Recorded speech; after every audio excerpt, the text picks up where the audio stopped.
Hey, what's up, guys? This is video number 2. In our last video, we balanced the frequency of the track like this. We rebalanced the frequency with an EQ.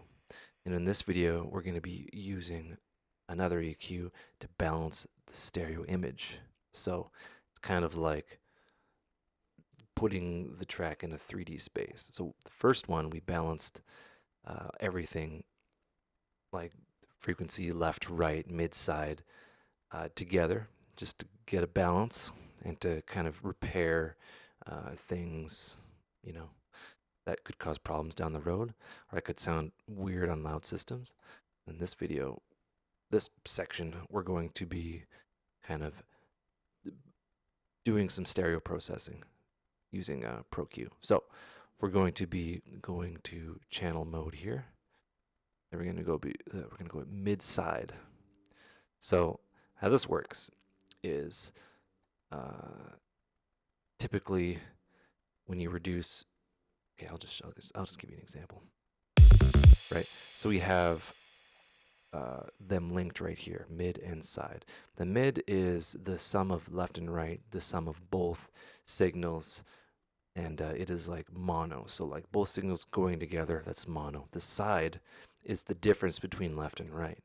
And what the difference between left and right is what makes a stereo track sound stereo. We have left and right, kind of puts things in the space, and this is a good way to kind of make a track perceivably louder, but there can be issues. For example, if there's two conflicting frequencies in the left and right and the low end, or even the high end, the stereo image will get skewed or they'll cancel each other out and you'll get comb filtering. Not good. So the first thing we're going to do is I guess I'll demonstrate what side is. So we have our mid here, which is this.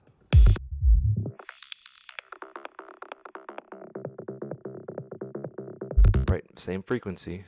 We have our side.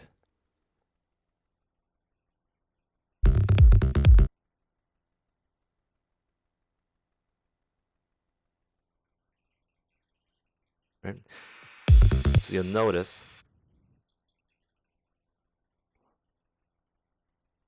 there's not a lot of side material, right? So that could be either good or bad.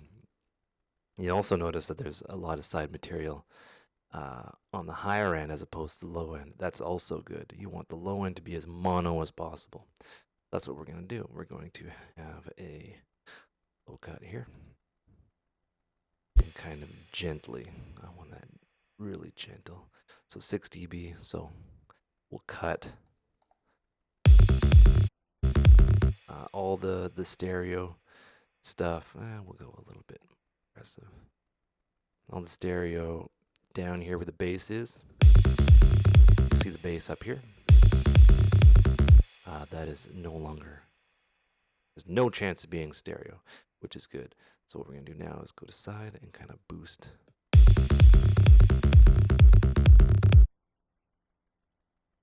What's going on here? Right, you can really hear the stereo here.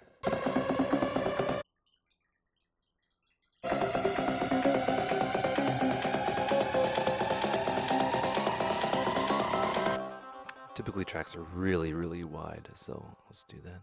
You can also do kind of stereo tricks like the Has effect. There's tutorials on that.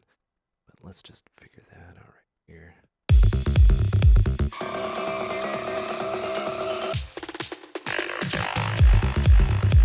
We'll go on and off, and it's subtle, but you can really hear it.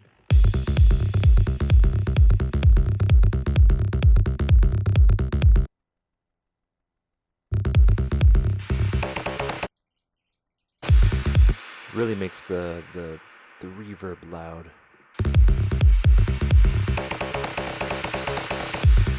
Brings the reverb out. And this is one of the things that you can go back. You can go back in the chain and change it. Might seem like a weird step that doesn't really do much, but it is important. This may have not been the best example, because I mixed it to have a lot of mono compatibility, and it's a techno track, so it's very mono.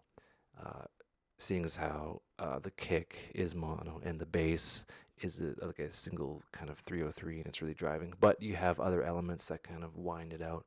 It's supposed to be one of those driving kind of face down tracks. Anyway, that is yeah, stereo processing. Yeah, hope you learn stuff. Take care and have a good one.